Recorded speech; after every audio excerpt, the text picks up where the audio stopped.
Hey Sash fans, Father's Day is approaching, so it's time to organise a gift for the old boy. This year, why not introduce him to the world of high-end car care with our sponsors, Waxit. Waxit stocks top car care brands from around the globe, not just the cheap stuff you can buy on the shelf. From starter cleaning kits to professional grade tools, help Dad lift his car care game this Father's Day. For Sash listeners, you can get 10% off all of your purchases. Simply find the link in the episode description of this show or on any of our social media channels. Upgrade Dad's car care game today.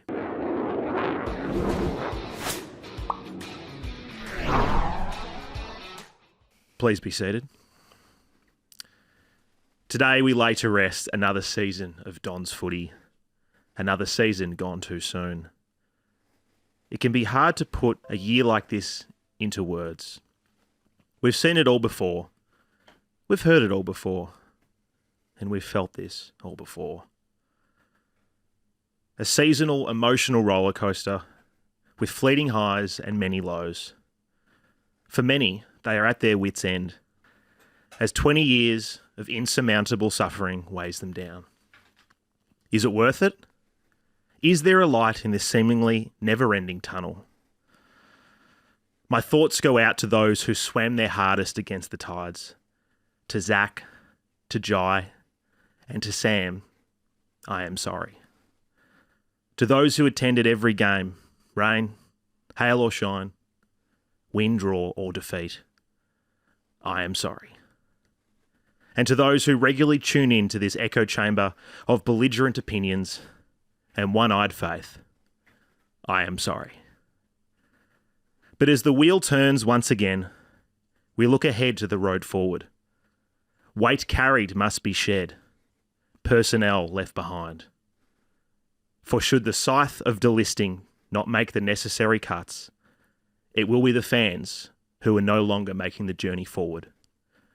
This is the word of the Don. Praise be to Caddy.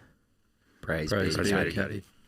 And this is the Sash podcast, definitely not the official podcast of the Essendon Football Club. Here with you for the funeral of 2024's season, Essendon. Joining me in studio tonight to pay their respects is James. Hello, mate. Commiserations. Hi, Rob. It's good to see you. Yeah, it's good to see you as well. Trying to find a positive today. It does really feel like we might be in a better place. We can now move on from season 2024. Sometimes death is quite sudden. This was a slow burn. It was always coming to a fiery train crash wreck end. Now we're here. Yep. It feels like we might be in a better place. Yep. And joining me is Jesse. Hello. G'day.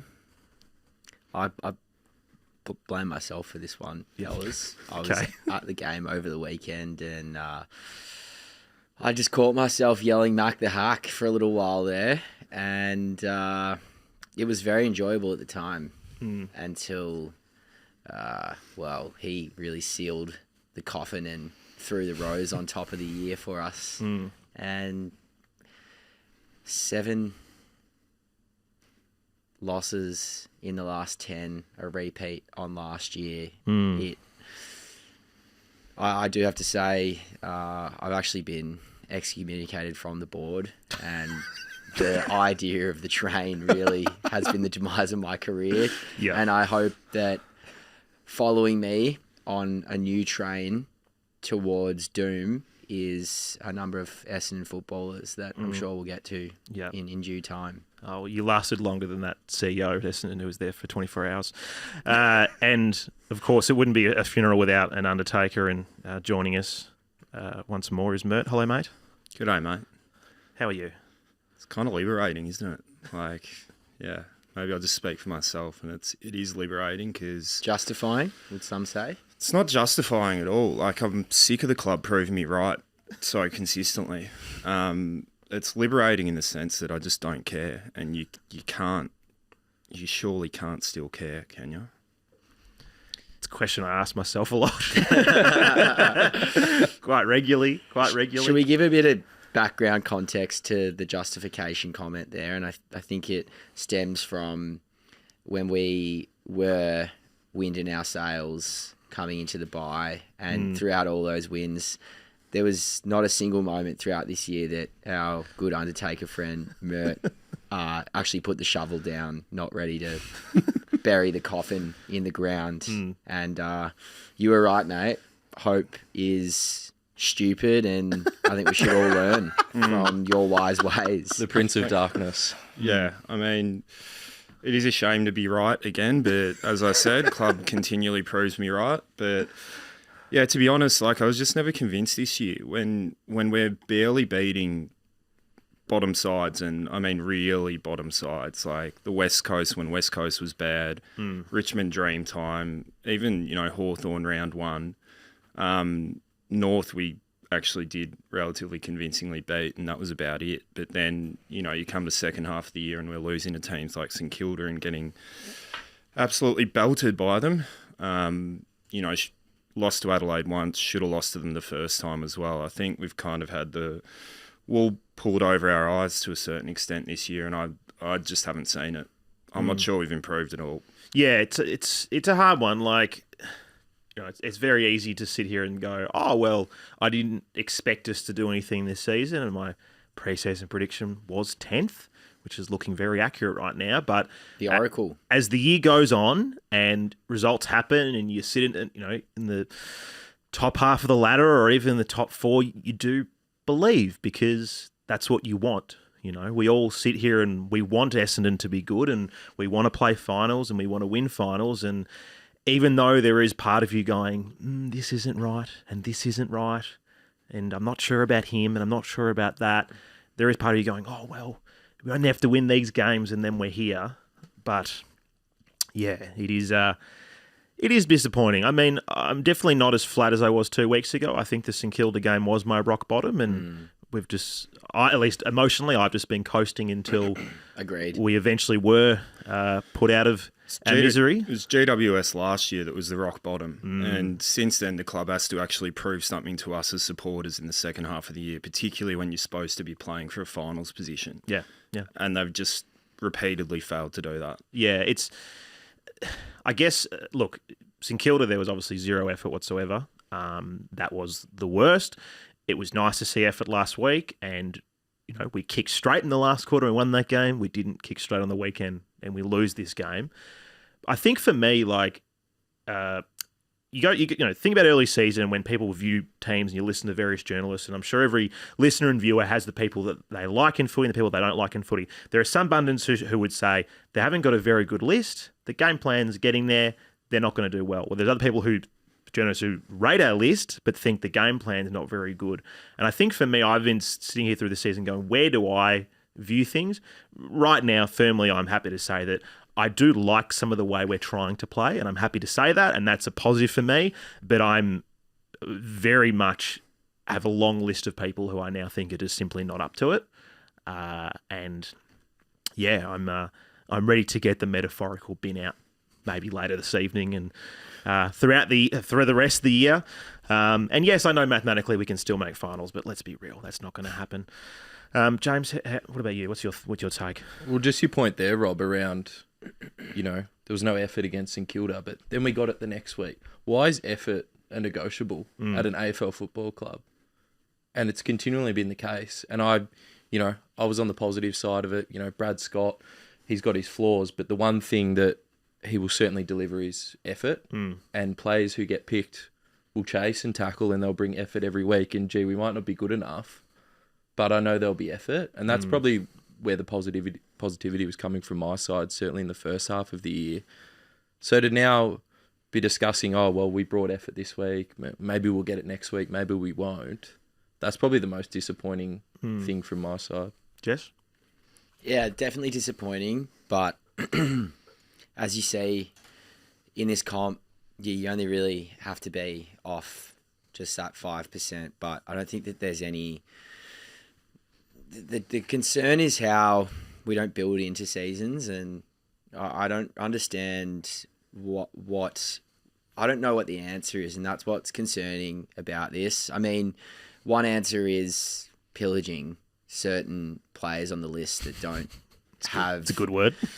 that don't have the desire to compete long enough and hard enough and grind out a season. And, you know, this has been a common theme for us now. And you think sort of 2 years into a coaching tenure, they're starting to develop a game style. And I just don't understand how it falls the other way, where you'd think the team, when you are so process driven, as Brad says, you should be building and performing better week in, week out. In saying that, I do agree with you though, Rob. There's a lot of things that, from a game plan point of view, we've done much better than last year in statistical areas.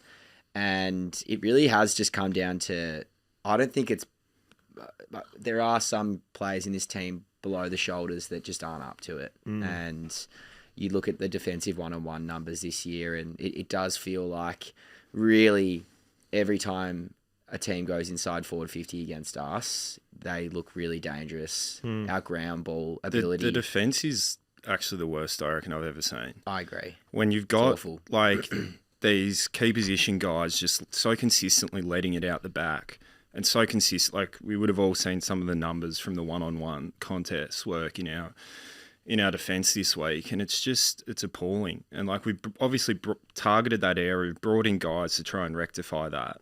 And yeah, it's just, I mean, you look all across the back line, and putting aside for 1 second the fact that no one in that defence can kick. Jordan Ridley's out of the side. He's one of our best kicks. Away from that, I would say that everyone else, maybe not Redmond, but everyone else is a subpar kick in that defence. And you look at how much we struggle to get it out of our defence, and then conversely, we also just struggle to defend. Like we can't defend the air, certainly can't defend the ground. It's I don't think there's been improvement. I haven't seen any improvement. But how could there be? And this comes back down to recruitment. And it comes big time comes down to your list development, I think, but it also comes down to, for me, selection integrity as a number one, because Lewis Hayes should have played over the weekend. Exactly, Lewis Hayes should have played from quite early on, I think. The decision, as you say, to move Cox to defence and again fuck around with his continuity and confidence in the positions he was playing further up the ground. Finally had some continuity this year. We chuck him down back. It's so blatantly obvious, though. And that's what confuses me. If we, with absolutely zero professional at the elite level games experience, can see how incapable some of these players are, including Cox at defending. Cox has not many great attributes, but I tell you what, he has looked really good in the forward line. And I think his entire career, whenever he's played forward, he's looked like a really smart, creative and dangerous player. And he's never had contest work. He's never had a desire to put his head over the football. And I just don't understand why you would put someone... That's like the core crux of what a defender is based off. It's a desire to win contests. It's a defensive-minded approach at first. And as you saw, he was well out of place. Even at training videos I saw, just absolutely all over the place. And I know this is not the be-all or end-all, and I don't want to single out one player because it's not his fault. But again, I've been harping on this all year, and there's a single player, only one player in our defence that was drafted as a defender. And I just don't understand. McGrath, and he's a half-back. Right. I mean, Jake Kelly... probably drafted as a defender, I would say. Yeah. So maybe you put two in there. But again, Laverty, Redmond, Mackay, all drafted as mids or forwards or half forwards. And I just don't understand how you expect these players to be defenders at the elite level if and none they're of them not can drafted. kick either. Yeah. And none of them provide you anything offensively either. And we are in a predicament, obviously, and we really need to make some changes and go hard at the trade table, because I don't think that we can just sit there and expect to draft 3 defenders in this draft and it be the answer moving forward. We really do and big guys need to get creative. Big guys take time, as we know. Couple of points on that discussion there. We definitely have issues at both ends of the ground. I think we can all agree on that. I saw a good clip of David King today, and he was saying that the one area that he thinks we've improved in is actually in the middle. And I do tend to agree with that, because we've seen Caldwell and Durham sort of step up, and we've been more competitive there than we have been at times. But to go back to Nick Cox, like, if you want a guy to play a key position defensive role, I think considering what he's done on the wing And I know you said he's been good in the forward line. I think what he's been good at is drifting forward as a winger because he gets that mismatch. He takes a nice mark and he's done well there. But if you want a guy to play key position at this level, I think you just got to go spend some time in the twos and actually hone your craft a bit. Like you think about, back in Woosher days where he wanted Langford to be a midfielder. So what do? They put him in the VFL and they actually gave him a stint there. All right, yes, it didn't work out. We know that. But if that's Cox's trajectory, because I still think that there is a bit of confusion about what he is. The club says, we want him Big to be the club says, we want him to be the next Mark Blicavs. But you got to remember, Mark Blicavs is a unique person. Like, this guy was seconds from the Olympics, and I'm sure we've all watched a fair bit of Olympics the last 2 weeks, and those people are freaks. He was that close to running the steeplechase at the Olympics. Now, I love Coxie. I'm one of his biggest fans, but I don't think Nick Cox was close to making the Olympics or anything like that. But I think you've got. Sorry, let me finish. I think they've this off season. They have to make a decision with him and say, this is where your future is. Now, if that's on the wing, if that's forward, if that's back, that's fine. But if it's a position he's not used to, well, guess what? You're probably going to spend the first half of the year in the twos because we want you to hone your craft. Because if we're serious about chasing finals this year, and sometimes I do question whether the club was serious about making it this year, you don't throw a guy there who he showed at the start of the season he wasn't up to it. Then we didn't need him. Now we do need him.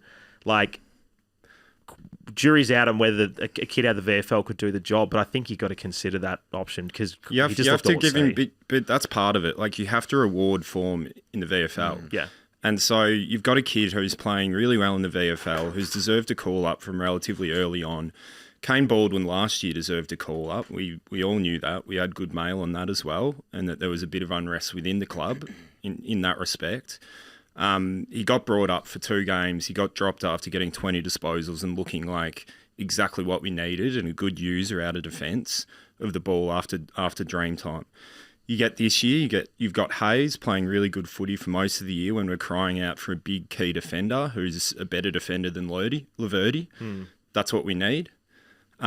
You've got Archie Roberts, who spent the whole year in the twos when we really need that. Good user of the ball, hard at it, can be a bit of a defensive forward, can be a winger, could play off the half back line. And, we all know about Nick Bryan. He looked at the last 2 years, and what I see is a wasted opportunity to give this kid at least 20 games. And we've instead given him a handful of games. And I haven't seen any development. So in 2 years now of Brad Scott, that's what I don't see. I see another 50 games put into guys like Laverty, games given to Goldstein and him brought in. Jake Kelly put on a wing last year instead of Nick Martin, like pushing him off. Even the start of the season, yeah. Last year putting 10 games into Weedham and eight games without him kicking a goal. I'm not seeing the development here at all, and that's what I'm concerned about. I'm not seeing us getting any better. We've had another... Dyson Heppel, for me, should have retired 2 years ago. Like, we've had basically a full season of him playing in the ones. And other guys are not getting the opportunities as a consequence. Yeah. You look at the impact it's had on, and every Essendon supporter that I have spoken to, this always comes up, and it is, look at Hawthorn. And Hawthorn's a very good example of Sam Mitchell moving forward with development and playing the kids. And it didn't work for 16, 17 games, but when it clicks and young kids start getting confidence and they feel the coach has given them the right to play and back them in, you can see all these players now, and you look at their list and you go, far out, where have all these guys come from? And they're also young. They've just popped out of nowhere. But they came from Essendon, funnily enough. So again, yeah. Well, one of them did, yeah. But even like a Nate Caddy, it took far too long to debut Caddy, and I understand he was a bit injured at the very start of the year, but thereafter he had to come. The forward line was struggling. Like, he had to come in. Peter Wright was out for 6 games. Before may as well touch on it there. Nate Caddy did get the rising star this week, so it's a bit of positivity. He was nice over the weekend. I thought that was probably the best game he's played so far.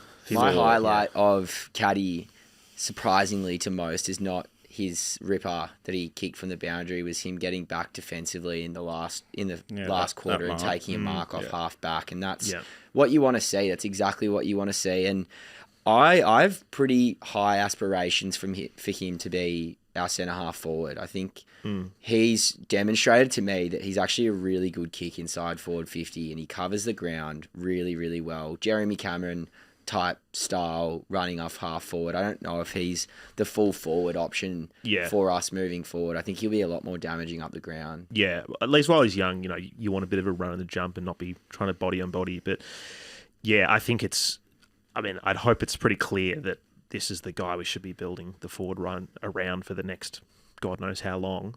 Because there's a lot of issues with everyone else. James, you've been quiet there. Thoughts on that whole rant and rave that we've been going on there? I was just enjoying the discussion I was just trying to, obviously we know that the selection integrity has been poor, but is that a stubbornness and an arrogance to say, I'm going to pick Cox to play this week and then maybe we'll find a role for him. Maybe he'll play in defence. Maybe he'll play on the wing. Jake Kelly, we haven't really got a role for him in the back six this week, but we'll just put him on a wing. That'll work. Menzie, let's put him to half back. We've never done that before, but why don't we try that instead of that Archie Roberts bloke that actually plays that role? And, I was thinking about that today, and I look at a side like GWS, right? They've got their stars, but they've got Perryman, they've got Brent Daniels, they've got Darcy Jones, they've got Thomas, Peatling, O'Halloran. All these guys, they know their role. They get picked to play their role, and they do it every single week. I went and tried to compare that to our side, What's Cox's role in our team? I don't even think he knows. What's tall winger? What's Menzie's role in this team?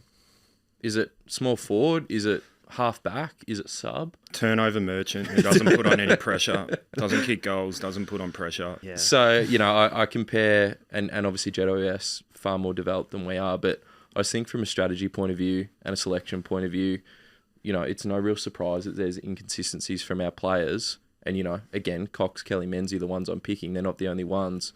When every week we'll pick you, but we don't really know what role you're going to play. And that's what makes me question whether or not internally, I'm talking with the coaches here, if they legitimately believe that this was a season they should be playing finals. Because... it's almost like he wants us to lose to teach us a lesson, and he always says he's like, "Oh, there's a dark pain in the nose. They're gonna learn a really good lesson out of this loss." Whether it be that's the politician shit that comes through because he just he presets the excuses by saying this stuff, by saying, he's not a resultist and all of that kind of shit. It's like footy is about results, mate. Yeah, like that's what it's about. Stop making excuses before we come to the games or whatever. My favourite is. Do you think that he was asked this question, do you think that looking at last year and this year there's been improvement? And he said, yes, but every team's improved. So does that mean that we're just perennially stuck at 9th and 10th? Yeah. And then when we get worse, does everyone else get worse? And there's that, and I'm just really sick. I think we're all crying out for a coach to say, we're fucking in it this year, and we're going to try and win it. I don't care how stupid I sound, but that's why we rock up to play. And that was the messaging coming out of Hawthorn as well. Yeah. Like even when they were shit, that was the messaging that was coming out of there. So they weren't relying on being a young side, and the side that we've been playing is not particularly young either. No, not at all. It's just not. Like we might have a young and inexperienced list, but. And that's really what concerns me because I don't think there's there clearly hasn't been a coherent list building strategy. Like you look at all the good sides, they've always built their lists. Hawthorn... Fremantle's done it so well recently. Collingwood was all around kicking. Hawthorn's current side is a great, fantastic kicking side and it's got them a long way this year. And run. Yeah, and quick. And conversely, we're slow. And we can't use the ball well at all. Like we just continually turn it over. And so that's both a list management thing. And a development thing, yeah. And a development thing, but also a selection thing. Because when you've got guys like Massimo last year and, some people say, well, he left. Yeah, but Brad Scott just played him as the sub like 5 weeks in a row. And as soon as he comes in the side... And he's playing forward as well. He's the best kick in our side whenever he came into it. Like, does Essendon need that? Yes. Fucking oath we do. Look at our fucking backline. We've got like Andrew fucking McGrath kicking out to Jake Kelly to Jaden Laverty. Like it's just, and then on to Nick Cox, and it's just turnover. It's the butcher shop. We had 2 defensive kicks out of the defensive 50 that were just kicked straight into the mark over the weekend. And my favourite, Laverty, has started doing this where he will second guess and U-turn in the defence.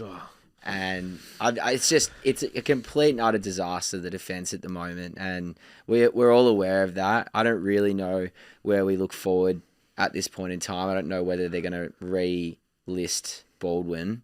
And we obviously have no idea. I think he's in big trouble with his injuries. Yeah. Is he? I reckon he's gone. Yeah, I have my doubts. Yeah, look, it's gonna be a very interesting off season because Matt Rose has got the reins as far as we know. How much of those reins we don't know.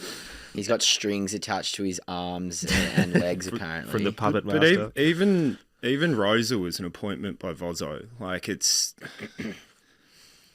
There's nothing that's West Coast boys. There's nothing that's not nepotism at Essendon. Yeah, friends for mates. Nothing. Jobs for mates is what they say. Exactly, which is why Goldstein's played the whole year. Yeah, and look, there was a point where what he was doing was really valuable, but it's also just like it's this two-way messaging where it's like you pick these guys, you play Goldstein, you bring in mature guys. That's a team who believes they're having a crack. And then we get to the middle of the season, it's like, hey guys, we're experimenting. Like, you don't fucking experiment now. Experiment in the off season or the early season, or actually come out and say, hey, look, this is a development year for us. Just get on the front foot and say that, and then actually go out and experiment. Because but also don't fuck around with experiments like Nick Martin at half back when we know that he was on track to be an All-Australian winger last year. Don't then just put Jake Kelly in his position and then do it again for the next year. Like that's the kind of stuff that ruins confidence and ruins careers. Yeah. It's experimenting also without making selection changes, really. I mean, if you think about after the bye, from when we had that disastrous run, I mean, it's been disastrous the whole time, but losing to, beating West Coast and then losing to Melbourne and Geelong and then Gold Coast up there started it. Oh, yeah, that's right, yeah. And then Melbourne. But we didn't really make any changes over that period, and that was was a big point. We just kept it internal when we went, oh well, Menzies can just go and play wing out. Exactly. No, it's pick like the player that you've developed in that role. It's like he selects the team off his, because it's not even like merit based and best player based. Yeah.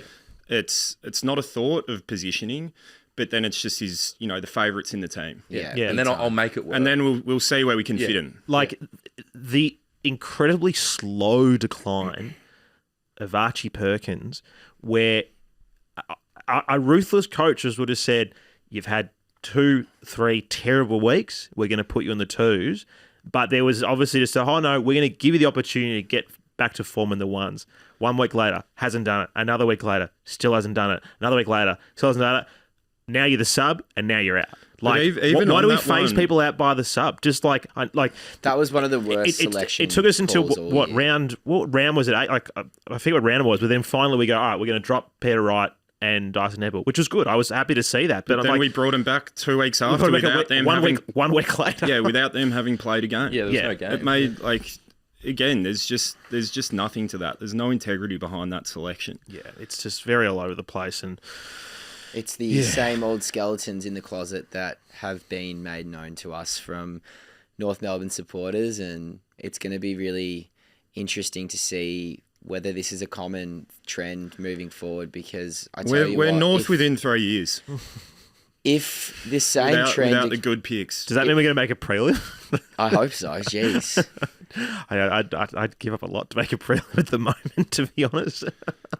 But look, I mean, albeit that the fact that we've only lost the forward 50 count 4 times this entire year goes to show that, and we all know sitting through it how infuriating it is that the common theme with this football club is inaccuracy and ineffectiveness going inside forward 50. I mean, largely I was attributing it to the forwards because I've been at games where it's been quite stagnant. Over the weekend, the forwards were leading up to the ball carrier and it was just being kicked over their head every single time.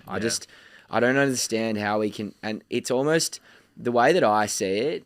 It's when you have one or two players that are not up to it from a skill level point of view, it manifests itself into the team, and it's almost like how you would envision poor kicking for goal and how that manifests itself. As soon as people start making bad mistakes, you then start seeing other people make bad mistakes. And I really do think our bottom six, we're close to having some of the worst bottom six players in the AFL. And if we can fix that up, if we really can fix that up, it's not actually a big turnaround, but we have to really be smart at the trade table this year and just swap. These guys are awful, like terrible. They're the worst in the AFL. All we need is average players, like average Joes on $250,000, $300,000 a year that could fill that role, and we would be a remarkably better team. Yeah, exactly. What's Vince Vaughn up to? Get him in. Get the average Joes in. Get him in. That's what we need. I'll ask you guys this question. I'll go to you first, James. Is Essendon's biggest issue with ball or without ball?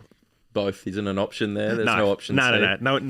And you can't phone a friend either. Can't phone a friend. I think there's problems on both sides, but without sitting on the fence, I'd say this year, predominantly, it's been with the ball. I'm certainly not at that level, but comparisons to Melbourne 2023 in the sense that we can dominate possession of the ball, but be really ineffective. Saw on the weekend, again, it cost us the match.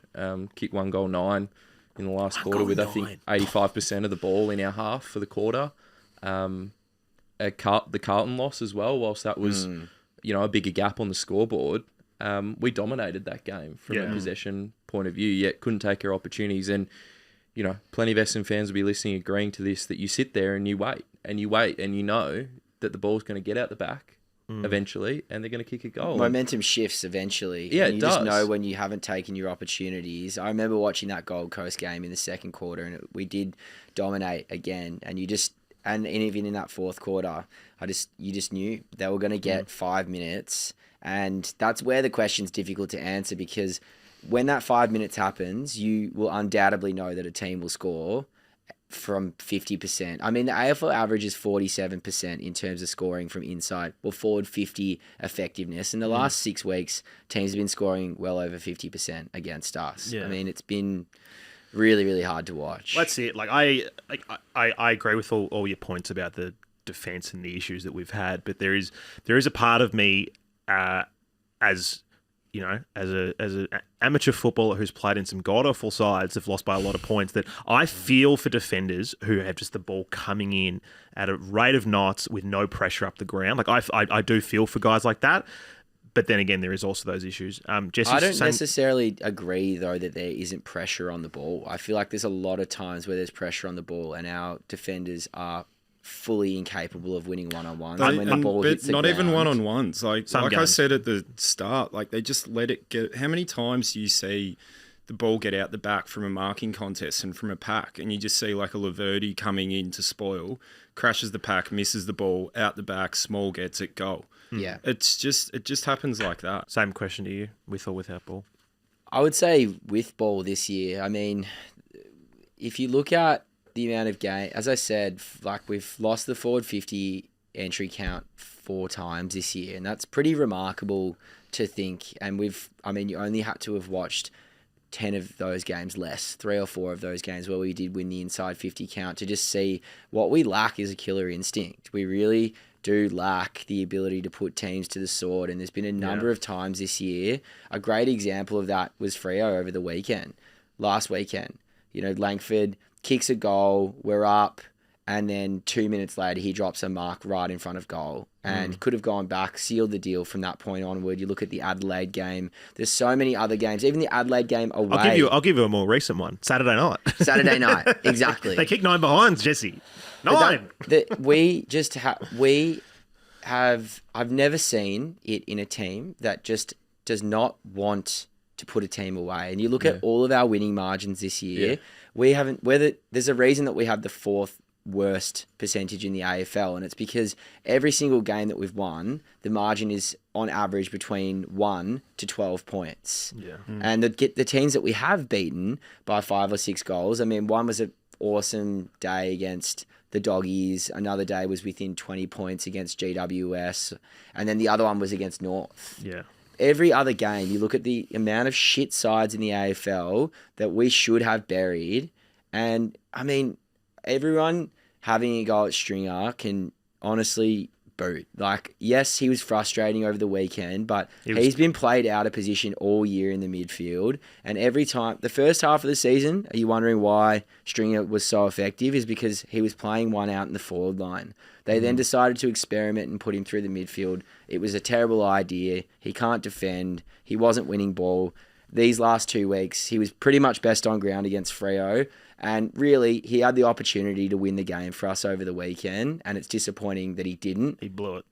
But out of any player in the team, I think that he deserves a let-off in that instance, and I just want to make that known because... I'm sorry to cut you off, but I don't think that's not the first time he's done it, though. Like, but how many times has he done it for us? He's done it more than he hasn't done it. Yeah, you probably... Yes, that's fair. But Honest doesn't kill the game. Yeah, but I can think of 2 or 3 games this season where him, along with others, have... him in particular, where he has a 15-metre kick on the angle. And we all laugh about it when it's Draper because the big goofy ruckman dropping on his foot and who knows where it's going to go. I'm not laughing at Draper at all. Not now, I'm not, but you know what I mean. Whereas, like, Jake's meant to be the killer. Funny. He's meant to be the ruthless one who just dobs him. And for some reason, when it's 50 out in the boundary... It's because the crowd's there, mate. He's in Paco's pocket, 50 on the boundary. Leave him alone. But then when it's in a very, very gettable place... we kick it. Like, yeah, for me, Langford's been the worst with that this year. If you look at the numbers, Anzac Day, yeah. Don't have them handy, but if you look at the numbers before Anzac Day and then after Anzac Day, he's gone back to choking ways. His accuracy in front of goal, like it's remarkable. The negative effect that's had on his neuroplasticity in his brain. Yeah. Actually, choking in front of 98,000 people. And the problem with Langford is if he's not what made Langford such a fantastic player was how efficient he was. Yeah. And he doesn't have a huge influence on games because he doesn't get the ball very often. But when he did, he would kick goals. And I've looked at him over the weekend and I've been watching him over the past few weeks, listening to a few other pods. Shout out to the Don the Stat guys talking about defensive efforts. And Langford is a massive liability when the ball hits the ground defensively in the forward half. Yeah. He offers us absolutely nothing. He's lethargic. The amount of times I saw him, there's that easy kick out into the pocket, but we were covered up the field and he didn't even want to try to work over to that easy kick. And I have major concerns over his future. If he can't provide us with that efficiency, then we're still too tall in our forward line. I know we are. You can't play Caddy, Langford, and Stringer if all 3 of them aren't working hard defensively. And I'd be happy to get one of them out next year for a smaller forward again. But that's my. I don't want to be too hard on Langford because he's been really good the past couple of years, but he needs to get the monkey off the back because he just doesn't have a spot in the team if he's not kicking straight. Yeah, so he's had 75 shots at goal this year for 39 goals, 25 behinds. I'm just trying to do quick maths on how many is no scores, but yeah, like goal accuracy is just above 50%, whereas last year it was, in the 60s, which is pretty poor. It's they've frustrating. been important goals as well. Big time. And that's the thing. Like he doesn't have crazy speed. He doesn't have crazy strength or crazy size or anything like that. So, like you said, you need to be a player who, I'm going to get 10 touches of the footy, but I'm going to make it count. And last year, that's what it was. And this year, it just hasn't been that. It just hasn't been that. And the people who were really reliable for us last season up front just haven't been there at all. And then obviously the year before that with Peter, God knows what's going to happen with Peter Wright at the moment. Like, well, we've only got 4 more years of a contract signed with him. Is it 4 more? Oh, God. 3. Did he sign his 5-year last year or the year before that? It would have been straight after the Crichton. I can't recall. They haven't learnt from their mistakes that if you win the Crichton, unless you're Zach Merritt, you're delisted 2 years afterwards. Yeah, exactly. Your injuries and you're cooked. 2027, there you go. That's old Peter. Yeah, I mean, it's a real shame we can't teach Peter Wright to mark like Sam Draper or Sam Draper to kick like Peter Wright. Because if we took the skill sets of both, fuse them into one player, we'd have one of the worst players in the comp and then one of the best players in the comp by taking the good and bad assets of both. But yeah. Can I just touch on Sammy for a moment? I will say, obviously, really disappointing that he didn't win the game. But did pretty well until if then. Sam had have kicked those 2 goals or one, and if he had have just won one of those contests on the wing that were in the last 2 minutes of the game, he was best on ground. I mean, he destroyed Collins. Yeah. Like, Collins is one of the best defenders in the AFL, and I actually don't, I'll happily take the good and the bad with Drapes if he's full forward. He really showed that he can play full forward well. And I mean, the frustration and the gripe with Drapes is obviously his efficiency. But I mean, I really like the ruck tandem with Drapes mostly playing in the forward line, and that development component with Brian looks streets above Goldie around the ground. He's like one of the best kicks that we've got in the team. I don't know if you've seen some of his kicks. Yeah, he is. He's nice. got a great kick inside forward 50, and it's just a shame we haven't seen him play more this year. Yeah, for a game where you knew that he was going to get monstered by Witts, because that's what Witts does to most ruckmen in the comp. You knew he wasn't going to win the hit out count. You knew he was going to really, really struggle at times. Like, it might be an unpopular opinion, but I thought Brian had a okay day. What's Brian's mentality right now? If you put yourself in his shoes right now, I've been playing twos all year, and I'm getting gifted some games towards the end of the season where we look pretty sharp. Like, what's his mentality at the moment? You speak about development and confidence. Like, is he going to be there next year? I don't know. I mean, why would anyone want to be there? Why the fuck would you want to be at Essendon? Yeah, I mean, I would hope the free fucking coffees in the hangar. Yeah, I would hope that he's been given some kind of agreement, or at least but maybe a handshake that says, "Hey." But I reckon that's what you're they gave be him number last one. year when he You're gonna be number one re-signed. next year. Yeah, When he re-signed for 2 years, and then they bring in Goldstein. Yeah, exactly. So he'd be so stupid to go for it again. It's like, hey, you're going to be the number one ruck, and then they walk him down a hallway, and they open a door, and then he goes, hey, what's all the VFL guys doing in here? And then they shut the door on him. He's like, oh, God, they got But we me. have to sell the dream to him because we can't afford to lose Brian. No, it's going to be good. an absolute disaster. Yeah. But yeah, it's he's wasted in the VFL because he's so dominant in the VFL. And I think what a lot of people don't understand with a young ruckman like that is they only get better with games, and they will take time. And that's what I mean when I see the last 2 years as a real waste with developing him, because you get another 40 games under his belt and he's going to be a completely different player. Yeah. And I think from what I've seen of him, as much as he can get pushed off the ball by the big monster rucks, any young ruckman is going to get that. Yeah. But you're just not going to get that level of development in the VFL. You need to chuck him in. You need to give him a good run of games. Well, that's it. Yeah, the ceiling of growth in the VFL only goes so far. Eventually, you have to just start. And he's playing been once. like he could not have been playing better. Like, he's having games where he's having 50 hit outs, huge hit outs to advantage. He had a game where he had something like 15 or 20 clearances and 25 disposals. Like, you just can't be asking more of a young ruckman than that. That was back-to-back weeks for 4 or 5 He did it weeks. for yeah. So yeah, he's been really stiff. Two goal assists from his 15 disposals. Yes, all right. Witts had 43 hit outs, but That's I impressive think from a ruckman though. 2 direct goal assists. yeah, is but like really we all knew that that's what Witts is going to do, because there's probably like only a handful of other ruckmen who don't get smashed like by Witts like that. He's one of the biggest players in the comp. He's probably got 10 or 15 kilos on Brian. So yeah, right. Did he lose the duel? Of course he did. But if you look at what you expect out of him in that role, then yes, it'd be very different if Goldie was there, because I expect more of him because you're an older guy and you're But experienced. Goldie was really good up until for I don't know, first probably 8 rounds or so. He was really good, and then you could see he was gassed. Like, his body was just a bit cooked.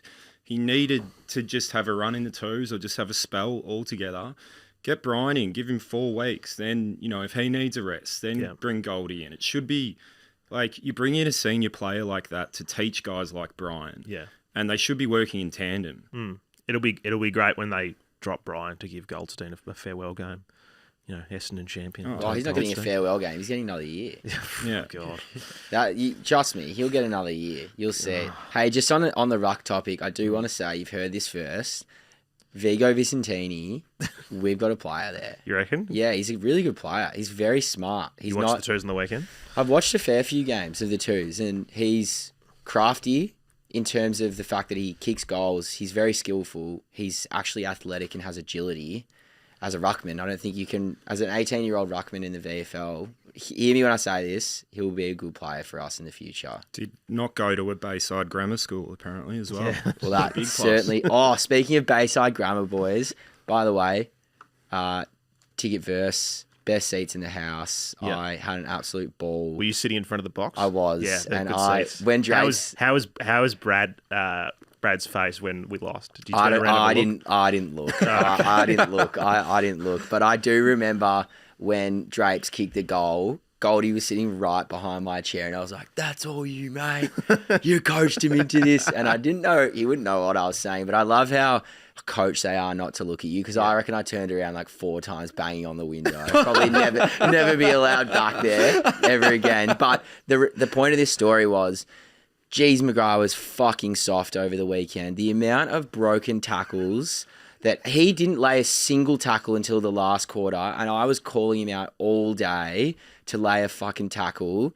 And when he laid that rundown tackle at the end, there was about Which was 5 huge. people around me that all looked back at me and they were like, he fucking owed us that one, didn't he? Yeah. And I was like, he absolutely did. He's been soft as butter since the halfway of the season, and I am absolutely off him. Yeah, it's good you brought it up, because one of the few notes I made in today's run sheet, because I didn't do a lot of prepreparation for He this should show, be the I'll vice captain next He year. should. I was about to say before, he's the worst vice captain in the league So ever. first point, awesome run down chase tackle, showing the actual intent and effort to win a game. Like, you don't see people chase people down from that long, but if you go back and watch that play, go back and watch the various other play, where does it start? Now, there's an absolute dumb turnover by Ben Mackay. The ball's in dispute for a bit, and what happens is, I can't remember the Gold Coast player, the guy who he tackled in the end, he has the ball. McGrath is coming in at absolute pace and just has to knock the guy down, just absolutely lay him out. And he puts on this soft-as It's the tackle. one-armer. The one-arm tackle, the guy breaks it, and then what happens? The Gold Coast get the ball and had to move it out. Eventually gets back to that guy, and McGrath probably realised that he'd made the mistake. But it started with him not putting the heat on. And like, It was all day from McGrath. but all day. 12 months ago, when he got pumped by Collingwood in the last round of the season, I lost my plot at him doing the same thing, coming in at pace. And I understand that they probably don't want to concuss people and all that, but it's still a contact game. It's still a contact game, and you still have to knock a guy down and take him. The captain does it. Zach does it all the time, and he just shirked the contest. And I love that you chase people down, and I want to see more of that, and that's awesome, but you've got to put your body on the line more. But He's isn't it also just got to frustrating run that- back defensively more. Like, Yeah. how often do you just see him jogging back? Like, when he turned the ball over twice, ball came to him, ran off, kicked it up the field, turned it over, came back to him, fortunately. Another shot, turned it over, and then you just see him waltzing back so slowly. You're like, mate. Yeah, it was vision, 2 weeks ago in the St Kilda game of him Yeah, it was that. wandering back. But it almost annoys me that he got that chase down tackle in the end. I'm obviously being very negative now, but Really? I back it though. I was pretty pissed off. Mert's infecting me from across the desk. But it covers it up, doesn't it? Yeah. It covers up his weak efforts, and it gets played on Fox Footy, and everyone talks about it. And I'm sure Essendon will make a nice Instagram reel of it during the week. It just covers up all the efforts prior to that. Yeah. So it's almost frustrating. Answer me this question, James? What does McGrath offer us at this point in time? I was just wondering that myself. What does he give us? Because he's not a lockdown defender. He doesn't win ground his ball. foot skills aren't He's good, actually really good as a lockdown defender. Yeah. I'll give him that. but he doesn't get played as it. Not often. Nah, not often, but when he does, like Again, he towers Bobby Hill up every time he plays him. So he Yeah. clearly can He's play not that role and play he's it a shocking well. halfback though. Shocking. Yeah, well, he He's a- just he's a- routinely turns it over. He's a back pocket. He should be playing the Jake Kelly role, and Jake Kelly shouldn't be playing. That's basically it. If you're gonna pick the two of them, that's what you do. Now, I'm sure there's leadership stuff off the field that we'll never see, and there's a few of the younger players have spoken about the stuff that he does. But as far as on-field leaders go, I don't see it. I Jai don't see Caldwell it. should be the VC. Yeah, said it last 100%. week. Said it last week. Because you Caldwell talk should about be no the killer VC. instinct. That's one of the blokes that we have that has a bit of C next to you say about him. Exactly right. And he wears his heart on his sleeve. Like that celebration after the Freo Freo game. Like, when was the last time you saw an Essendon player support that hard?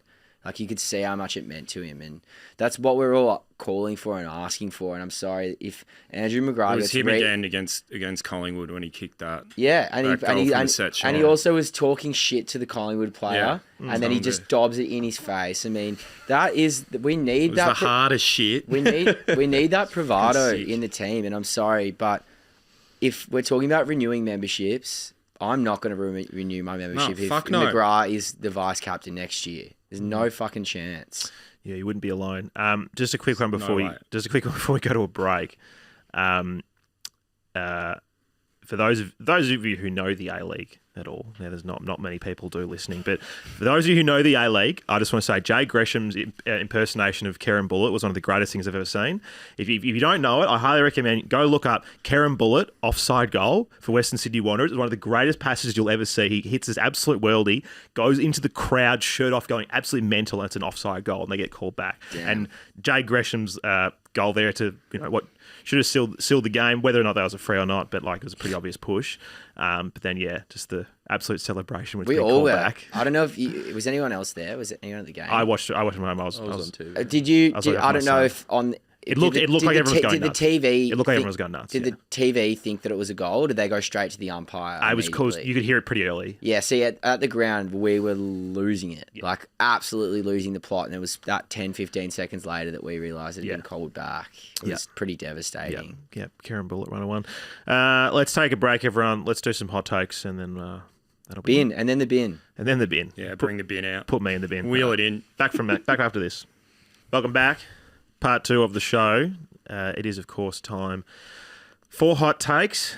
Big old language warning, although we've been swearing a fair bit already as it is. This segment is, of course, sponsored by our lovely friends at Wax It. Lift your car care game with Wax It. Father's Day is coming up, everyone, so may as well look after the old boy and get him some car care products as I stall because I didn't open the tab for the webpage. I'm like, where do I press play? Oh, they're not there. But you know what I could do? You know what I could do while we wait is I could play the intro.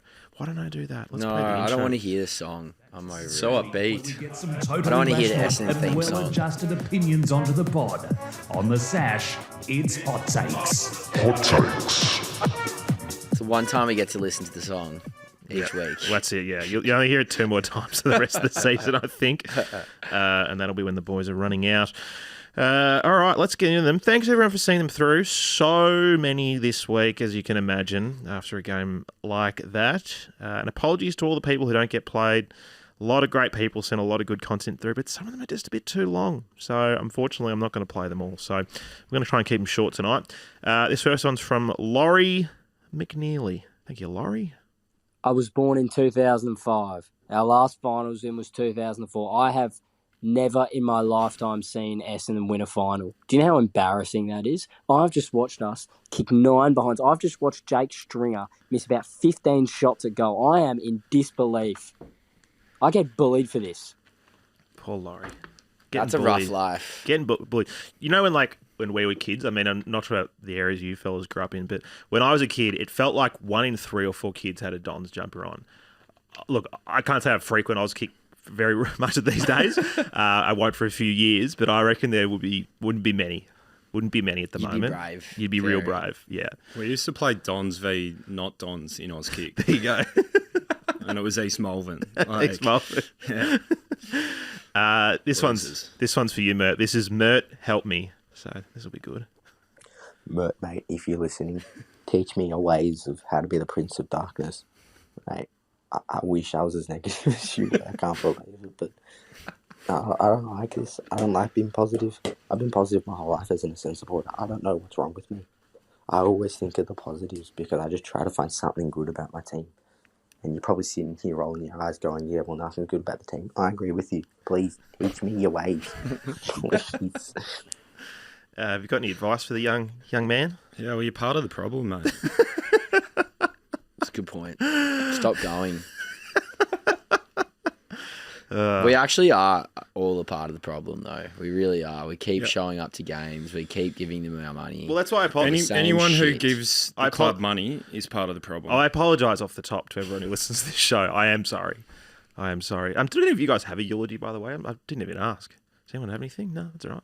Nah. No way I was going No, to they spend don't time. even deserve a fucking Not eulogy. fucking spending time No. on the club's eulogy. All right, cool. Let's keep moving. This one is from I Have No Soul.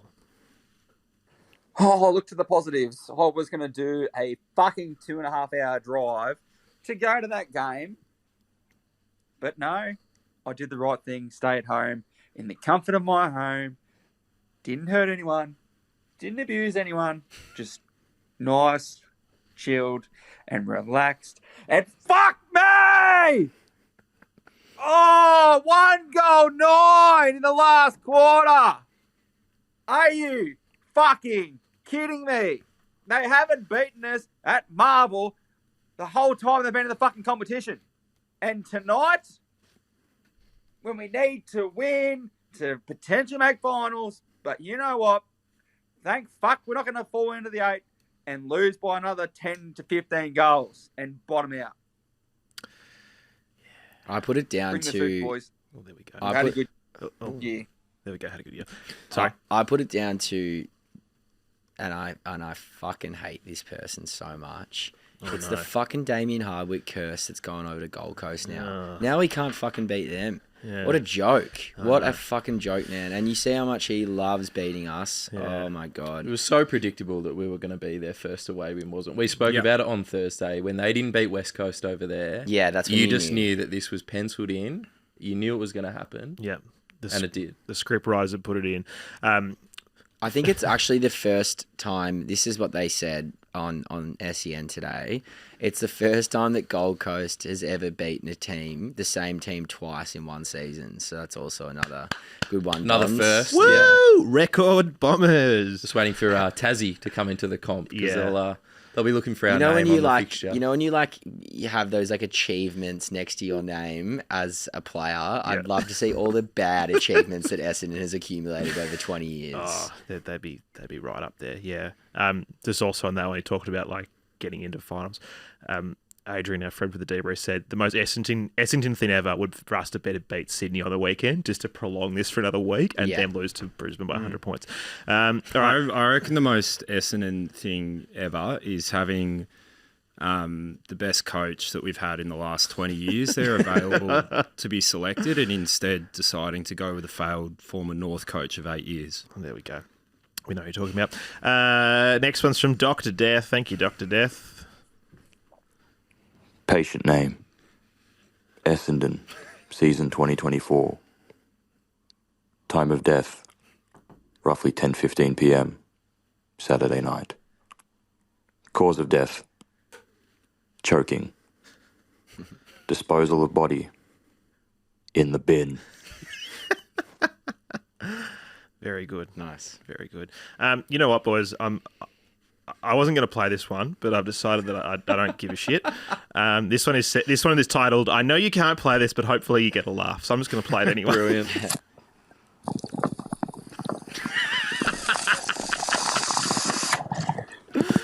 There we go. There we go. That's all it is. That's all she all wrote. it is. That's all it is.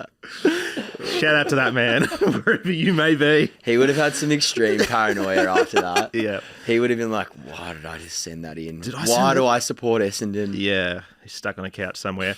Let's keep going. This one's from I'm So Sad. And so I just thought that I'd let you know Doesn't that I'm sound that so sad. upset. And I was crying. Goodbye. I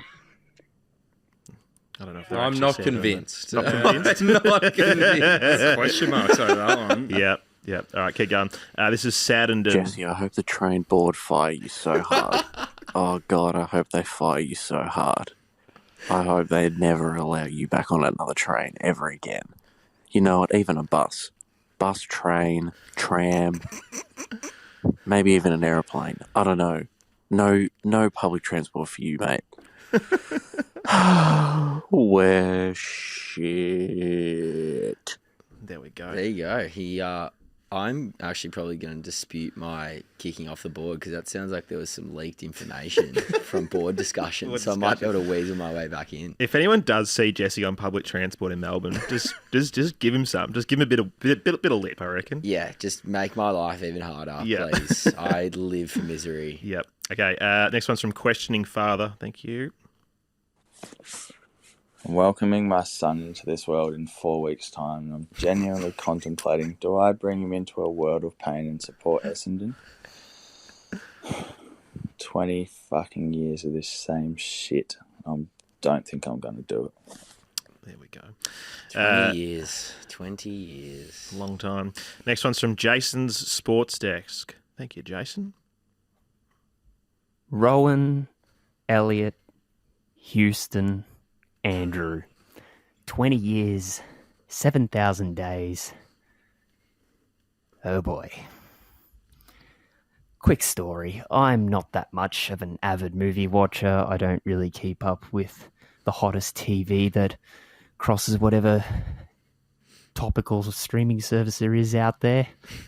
But I can tell you this, I did waste, most likely wasted, 15 plus years watching professional wrestling. And you get ridiculed for that, you know, that fake fighting thing. Oh, it's fake, right? And what, you watch that trash, right? Yeah, I do.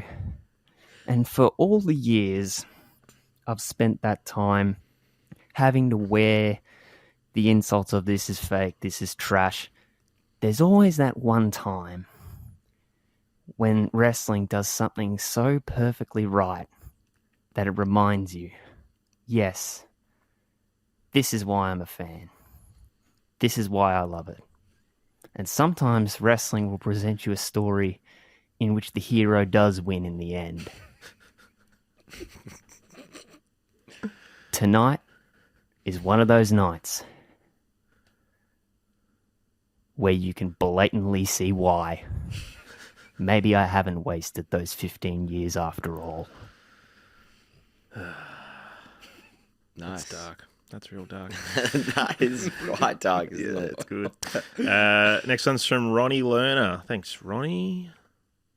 As per the Herald Sun, humiliation complete. Mac breaks Essendon hearts after the siren. If there was one team Gold Coast was going to break its infamous drought against, it just had to be the pathetic Bombers, writes Ronnie Lerner. Fuck knows who Ronnie Lerner is, but the man has a point.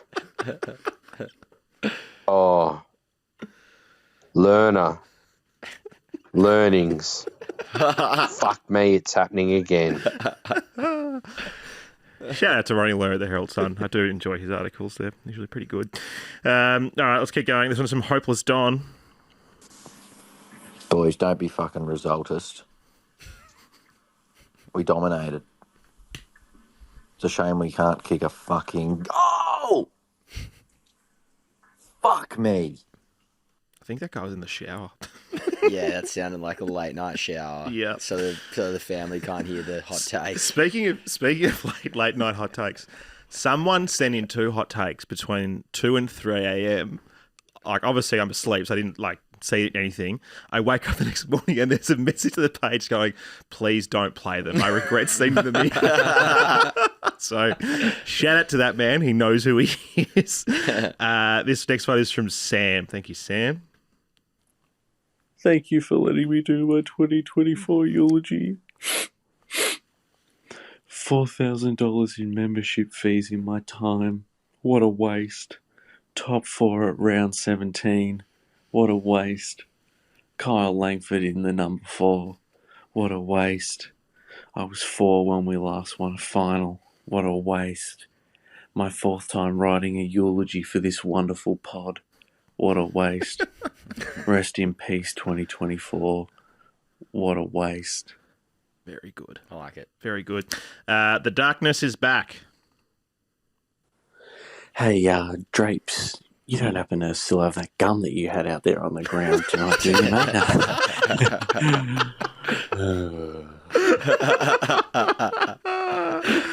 Oh, very good. Very good. This next one is from Joe Danaher. If you are reading this, I miss you. Well, he's definitely not reading it.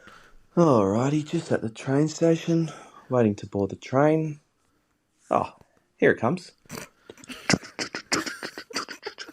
Look, is that Mac Andrew driving the... Has he hijacked the train? Hey, it's not slowing down. It's just gone straight past us. Ding, ding, ding. Good evening, customers.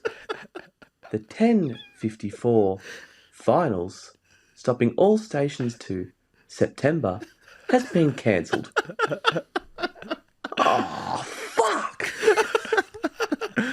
Oh, very good. That was really good. Very, very good. Very good.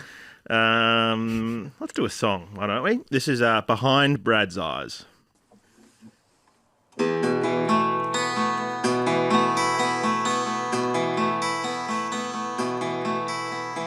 No one knows what it's like to be a Don's fan, to be a sad man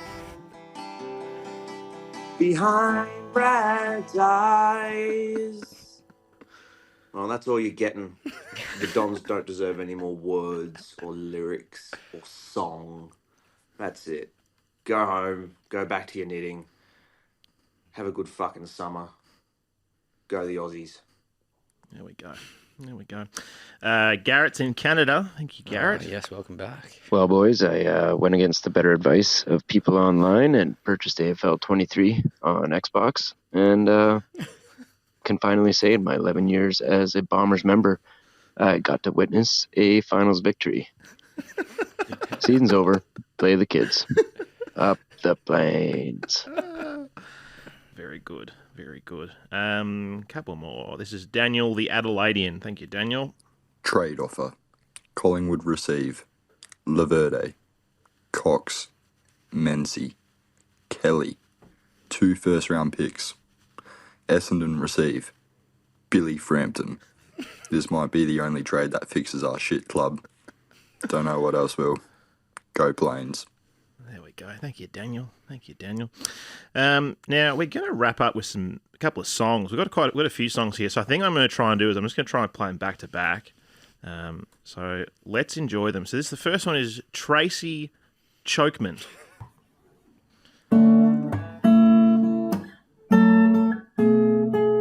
Zachy's got a fast car. Now I want a ticket to anywhere. Maybe he could get a deal. Maybe elsewhere he could win a flag, and any place is better. Starting from zero, got nothing to lose. Maybe he'll make something. To champion Dot, he's got something to prove. And I could see myself driving around Hobart. Tassie Devils are in my heart. Don Sash is on the floor, and his arms feel nice wrapped round my shoulders. And I had a feeling that we belonged, and I had a feeling that we could win a final.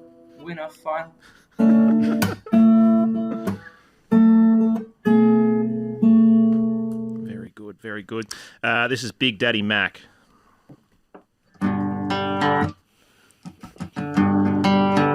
Fuck! I'm really over this bloody club, this is bullshit. Cox and Menzies keep getting games, why can't they just quit? Why can't Jake Stringer kick between the two fucking sticks?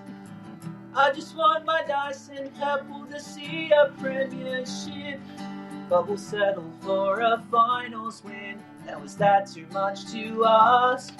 I'm gonna use my scarf to wipe my ass. Now we're in all sorts of emotional pain, cause we got on Jesse's train. Mac Andrews, our new daddy, he came to play. Nice. Very, very good. That was a good one. Very, very good. I had to cut that short. There was a bit of chat afterwards, but we got to keep going. Got some talented listeners. And then I've got 2 more songs. That's everything we've got. The musical uptake on this podcast has really evolved. I didn't understand how many creative listeners we had out there. We've had some development somewhere throughout the year. Big time. It's been out of the musical side of the Sash. All right, so we got 2 songs to go. This one is from Johnny Trash, who sent the one through before, so this will be good.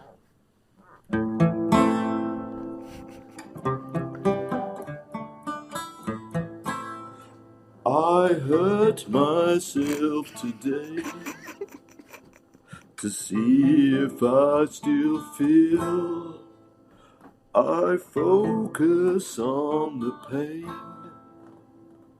the only thing that's real.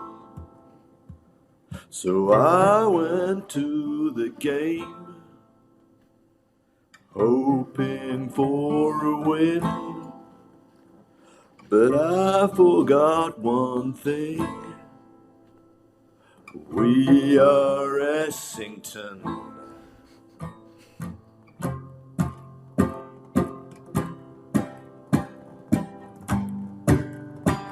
So what have we become? This once proud club. Everyone I know says we're shit and laughs at us. And we could have had it all. An empire of herd. But we will let you down. We will make you hurt. Very good.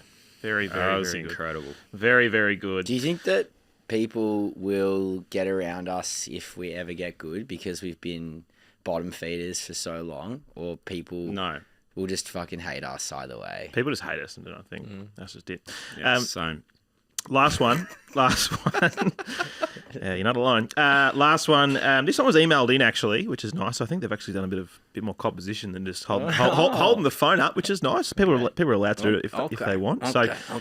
This is Rhyme Doesn't Pay. What in the hell was that? No inside efficiency. Same old pretenders in red and black.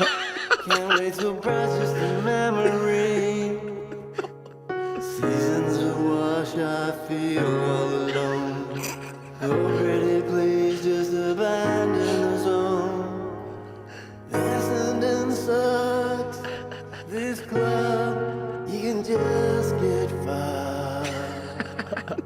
Essendon's lame. Oh, the pain. No Jesse train.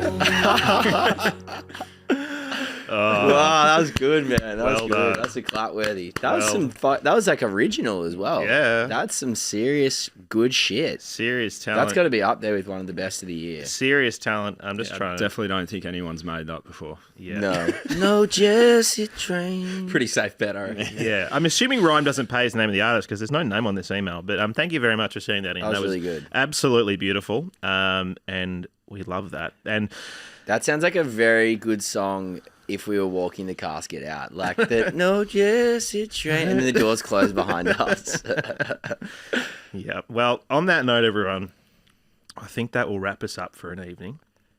I thank everyone for sending in their hot takes and participating for our funeral, fellas. James, final thoughts, mate? Rest in peace, season 2024.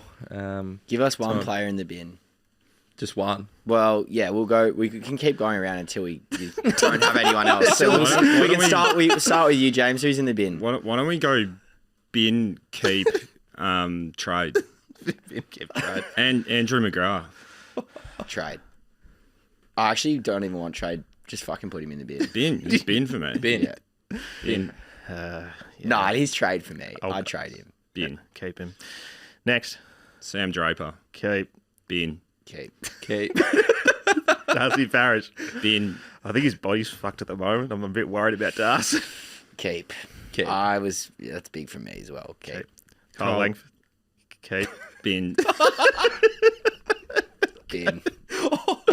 Nah, trade. Is trade. Will it be quicker if I ask you who's not in the bin? Yeah, who's not in the bin, Mert? Yeah. Jai Caldwell. Yeah, okay. There's one. Anyone He's else? Kate. Does? No, he's been. What?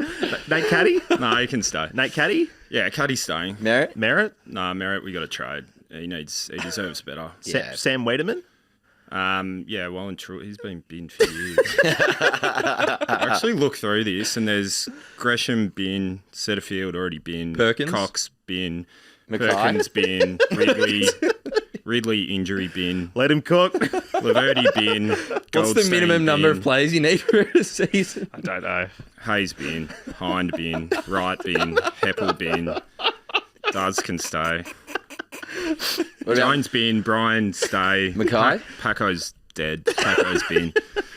Baldwin bin, Redmond bin, Dersma injury bin, Kelly bin, Caddy stay, Reid bin, Mackay bin, Davey bin.